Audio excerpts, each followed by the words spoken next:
ప్రతి అక్షరం ప్రజల పక్షం. HR9 న్యూస్ టీవీకి స్వాగతం, సుస్వాగతం.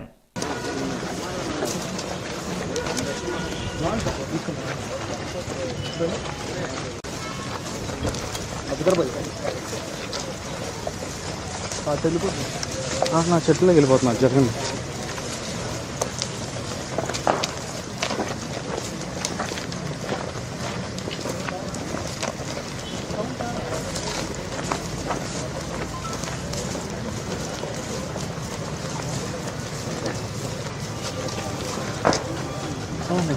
Communist ఓకేనాబ్బా right.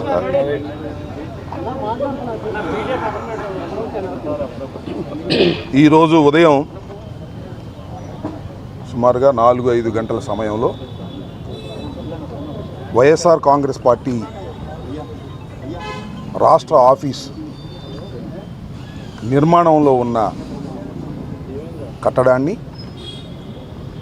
నిర్దాక్షిణ్యంగా బుల్డోజర్లు ఇతరత్రా ఉన్న వాహనాలను తీసుకొచ్చి సుమారుగా ఒక 2 గంటల్లోనే పూర్తిగా నిర్మాణంలో ఉన్నటువంటి ఆ నిర్మాణాన్ని నేలమట్టం చేశారు. దాన్ని కూడా మేము చూసి రావటం జరిగింది. ఇది వైఎస్ఆర్ కాంగ్రెస్ పార్టీ ఆఫీస్ కొరకు నిర్మించుకోవాలనేటువంటి ఉద్దేశంతో రాష్ట్ర వ్యాప్తంగా అనేక ప్రాంతాల్లో ప్రభుత్వ స్థలాలను క్యాబినెట్లో పాస్ చేసుకుని వైఎస్ఆర్ కాంగ్రెస్ పార్టీకి కేటాయించుకోవటం జరిగింది. ఇదేదో వైఎస్ఆర్ కాంగ్రెస్ పార్టీ అధికారంలోకి ఉన్నది కాబట్టి మేము తీసుకొచ్చినటువంటి సాంప్రదాయం కాదు ఇది. ఇంతకుముందు తెలుగుదేశం పార్టీ కూడా బయటకు తెలుగుదేశం పార్టీ కూడా వారు అధికారంలో ఉన్నప్పుడు ప్రభుత్వ స్థలాలను వారి ఆఫీసులకు కేటాయించుకొని రాష్ట్ర వ్యాప్తంగా అనేక నిర్మాణాలు చేపట్టిన మాట మీ అందరికీ తెలుసు. ముఖ్యంగా ఇవాళ తాడేపల్లిలో ఉన్నటువంటి వాళ్ళ సెంట్రల్ ఆఫీసు కూడా ప్రభుత్వ స్థలంలో నిర్మించబడినదే. దానిలో ఇంకా కొద్దిగా వాగు పోరంబోక అది కూడా ఆక్రమించుకున్నారనేటువంటి అభియోగాలు ఉన్నాయి. అది కోర్టులో కూడా డిస్ప్యూట్ నడుస్తూ ఉన్నది. మేము ఇక్కడ చాలా పాయింట్అవుట్ చేయాలనుకుంటున్నటువంటి అంశం ఏమిటంటే నిర్మాణంలో ఉన్నటువంటి మా భవనాన్ని నిర్దాక్షిణ్యంగా కక్ష సాధింపుతో ఈ నిర్మాణాన్ని కూల్చివేయటాన్ని ఈ రాష్ట్రంలోనే కాదు దేశంలోనే కాదు ఉన్న ప్రజాస్వామ్యవాదులందరూ ఖండించవలసినటువంటి అంశమని ఈ సందర్భంగా నేను మీ ద్వారా తెలియపరుస్తూ ఉన్నా. పార్టీలకు అతీతంగా ఏ పార్టీలైనా కావచ్చు. ఇవాళ తెలుగుదేశం పార్టీ అధికారంలో ఉండవచ్చు, కూటమి అధికారంలో ఉండవచ్చు. మొన్నటిదాకా మేము అధికారంలో ఉన్నాం. మాకన్నా ముందు చంద్రబాబు నాయుడు గారు అధికారంలో ఉన్నారు. అంతకుముందు రాజశేఖర రెడ్డి గారు అధికారంలో ఉన్నారు. అధికారం ఎవ్వరికీ శాశ్వతం కాదనేది చరిత్ర చెబుతున్నటువంటి సత్యం. మీ అధికారం ఉంది కదా అని మా భవనాన్ని కూల్చేయటం ఏమంత ధర్మము అనేటువంటి మాట ఇక్కడ నేను చాలా స్పష్టంగా చెప్పదలుచుకున్నాను. అయితే దీని మీద ఏమంటే ఇది ప్రభుత్వ స్థలం, ఇరిగేషన్ స్థలం. దీన్ని 33 సంవత్సరాలకు లీజుగా తీసుకోవటం జరిగింది. దీనికి అవి లేవు ఇవి లేవు అని ఏమన్నా చెప్తే చెప్పొచ్చు. ఏ ఉన్నా లేకపోయినా డ్యూ ప్రాసెస్ని ప్రభుత్వం పాటించాలి.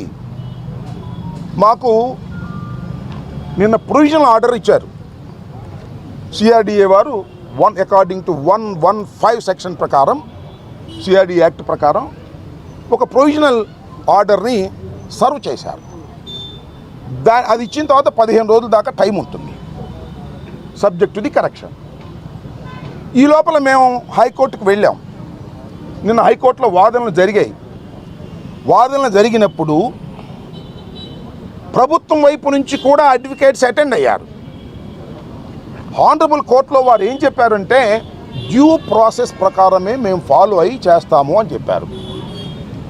What is the due process అంటే ఏమిటంటే ప్రొవిజనల్ ఆర్డర్ ఇచ్చిన తర్వాత మా దగ్గర నుంచి ఎక్స్ప్లెనేషన్ తీసుకున్న తర్వాత కన్ఫర్మేషన్ ఆర్డర్ ఇవ్వాలి. దానికి కూడా ఎక్స్ప్లెనేషన్ తీసుకోవాలి. అది కూడా అయిన తర్వాత ట్రిబ్యునల్కి కూడా మాకు వెళ్ళే ఛాన్స్ ఉంది. అన్ని చట్టబద్ధమైనటువంటి అన్ని మార్గాలు మూసుకుపోయిన తర్వాత then they will take action. But కానీ ఇవాళ శనివారం, రేపు ఆదివారం, ఇవాళ తెల్లారగట్ట, మళ్ళీ మేము కోర్టుకు వెళ్ళే అవకాశం లేదు, ఛాన్స్ తీసుకుని పగలగొట్టేశారు. ఇది కక్ష సాధింపు కాదు అని అనుకున్నాం కాసేపు. మమ్మల్ని ఏమన్నారు నిన్నటిదాకా, మీరు కక్ష సాధింపు, మీరు ఆ ప్రజావేదికను కూల్చేశారు, మేము చాలా పవిత్రులు అన్నారు. మీరేగా అంది, ప్రజావేదిక ప్రభుత్వాన్ని, ఇది మా పార్టీది, చట్టబద్ధంగా మేము తీసుకున్నటువంటిది. మీరు చట్టబద్ధంగా తీసుకుని ఆఫీస్ కట్టుకున్నారు. మా ఆఫీస్ మీద అంత కడుపు అంటే ఎందుకు? మా రాజకీయ పార్టీ కాదా మాది? మా రాజకీయ కలాపాలు మేము చేసుకోలేమా? చేసుకోకూడదా? ప్రభుత్వ స్థానంలో మీరెట్టా కడతారని మీరు అనొచ్చు. మీరు ప్రభుత్వ స్థానంలో కట్టారు కదా తీసుకుని, మీకు అనే హక్కు ఎక్కడుంది? మేము లీజుకు తీసుకున్నాం కదా, మా లీజు క్యాన్సిల్ చేయాలి కదా, ఎన్ని చట్టబద్ధమైనటువంటి అంశాలు ఉన్నాయి. ఇవన్నీ వదిలేసి కక్షపూరితంగా మీరు ఇవాళ వైఎస్ఆర్ కాంగ్రెస్ పార్టీకి సంబంధించినటువంటి, మాకు ఇవాళ 11 రావచ్చు, ఒకప్పుడు 151 వచ్చాయి, అయినా మాకు 40% ఆఫ్ ది షేర్ ఉంది వాళ్ళ రాష్ట్రంలో. మా రాజకీయ పక్షానికి ఎందుకు ఈ కడుపు మంట? ఇది ధర్మమేనా?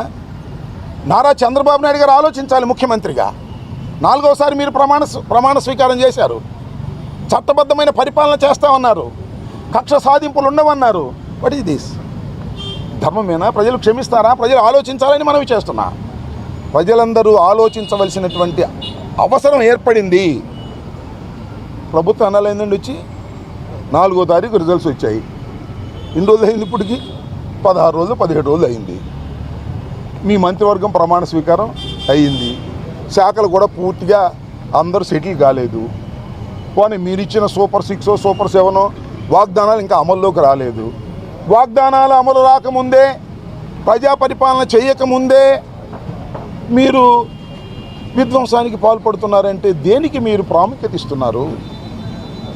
దేని గురించి మీరు ఆలోచన చేస్తున్నారు? ప్రజలు గమనించలేరా అని అడుగుతాను. ఇది ధర్మం కాదు, ఇది దుర్మార్గం. ఈ దుర్మార్గాన్ని ప్రజాస్వామ్యంలో ఏ రాజకీయ పక్షాలు క్షమించకూడదని మీ ద్వారా వారికి నేను విజ్ఞప్తి చేస్తున్నాను.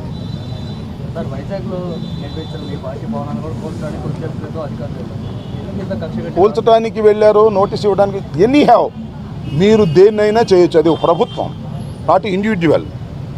ఆ ప్రభుత్వం డ్యూ ప్రాసెస్లో వెళ్ళాలి. ఏదైనా సరే, ఏ కట్టడాన్నైనా. మా కట్టడాలన్నీ కూల్చేయదలుచుకున్నారు మీరు, okay, wonderful. Come to the law, according to law రండి. ప్రొవిజన్స్ ఉన్నాయి సిఆర్డీ యాక్ట్ ప్రకారం, లేకపోతే మరొక దాని ప్రకారం. According to you go. చట్ట ప్రకారంగా వెళ్ళండి, చట్ట ప్రకారంగా కోర్టులో ఆర్డర్స్ తీసుకోండి. మేము చెప్పేది కూడా వినండి. విన్న తర్వాత మీరు ఏం చేసినా అది చట్టబద్ధంగా ఉండాలి తప్ప చట్ట వ్యతిరేకంగా మీరు చేసేటటువంటి కార్యక్రమాలు చేస్తున్నారు. ఇది ధర్మం కాదని మాత్రం చెప్పదలుచుకున్నాను. నిన్న హైకోర్టులో వారు కూడా అటెండ్ అయ్యారు. మేము డిమాలిష్ చేయమని ప్రామిస్ చేశారు. That was also recorded. రేపు మళ్ళీ సోమవారం మళ్ళీ కంటెంప్ట్కి వెళ్తాం, సోమవారం క్రిమినల్ యాక్షన్కి వెళ్తాం. చట్ట ప్రకారంగా అన్ని చర్యలు తీసుకునేటటువంటి కార్యక్రమం చేస్తామని కూడా ఈ సందర్భంగా మనవి చేస్తున్నాను. హైకోర్టు, ఆనరబుల్ హైకోర్టులో ఇది ఆల్రెడీ ఇది కోర్ట్. నిన్నే వాదనలు జరిగాయి. నిన్న వాదనలో ప్రభుత్వం వైపు నుంచి వచ్చిన వారు ఏం చెప్పారు? మేము కోల్చము అన్నారు. డ్యూ ప్రాసెస్ మేము వెళ్తాము అన్నారు. డ్యూ ప్రాసెస్ అంటే ఇది కాదు. ఖచ్చితంగా కన్ఫర్మేషన్ ఆర్డర్ ఇవ్వాలి, దానికి సమాధానం తీసుకోవాలి. ఆ తర్వాత మేము ట్రిబ్యునల్కి వెళ్తాం. మాకు ఛాయిస్ అన్నీ ఉన్నాయి. అన్ని ఛాయిస్లు ఎగ్జాస్ట్ అయిన తర్వాత యూ కెన్ డిమాలిష్.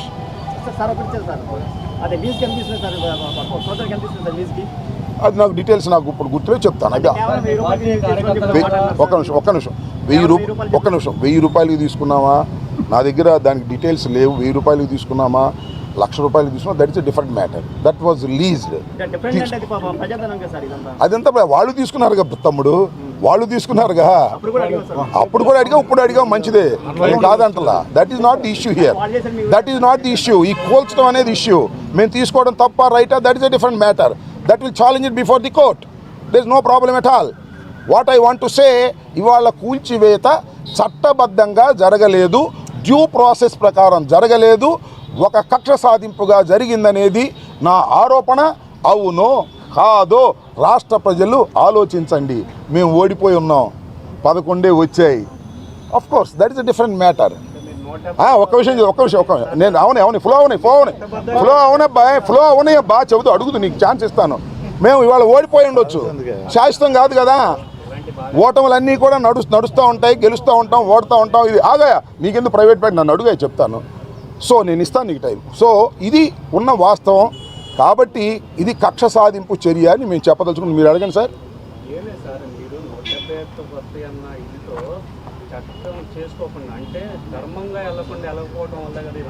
ధర్మంగా వెళ్ళలేదని how you can say how you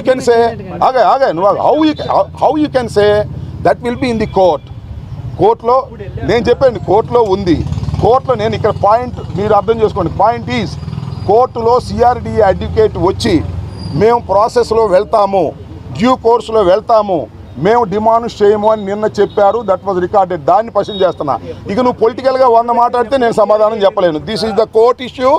demolish అనుమతి లేదని కోర్టులో చెప్పబ్బా, లేకపోతే నువ్వు కూల్చేసేటగు ఉందా లేదా కోర్టులో చెప్తాను దానికి. ఇవాళ కేసు ఆర్గ్యుమెంట్ ఇక్కడ కాదు కదా. This is not the court. You can ask any question I can say. అంతేగాని ఊరినే నువ్వేదో నీ ఇష్టం అడిగి నన్ను ఇబ్బంది పెట్టాలనుకుంటే ధర్మం కాదు. ఒక్కటి మాత్రం చెప్తున్నా, కోర్టులో డ్యూ ప్రాసెస్ అని చెప్పినటువంటి వారు డ్యూ ప్రాసెస్ చేయలేదు. ఇది చట్ట వ్యతిరేకం. కోర్టులోనే మళ్ళీ తేల్చుకుంటాం, మళ్ళీ మండే కోర్టుకు వెళ్తాం, కోర్టులో కంటెంప్ట్ వేస్తాం. కోర్టు వాళ్ళు చెప్పారు కాబట్టి we can see in the court. Honourable కోర్టులో మేము చూస్తాం. నువ్వు సామాన్యుడు వద్దులే, ఇప్పుడు తర్వాత మాట వద్దులే. అవన్నీ ఇన్ డెప్త్ వీ కెన్ కోసో. అది మొత్తం కోర్టులో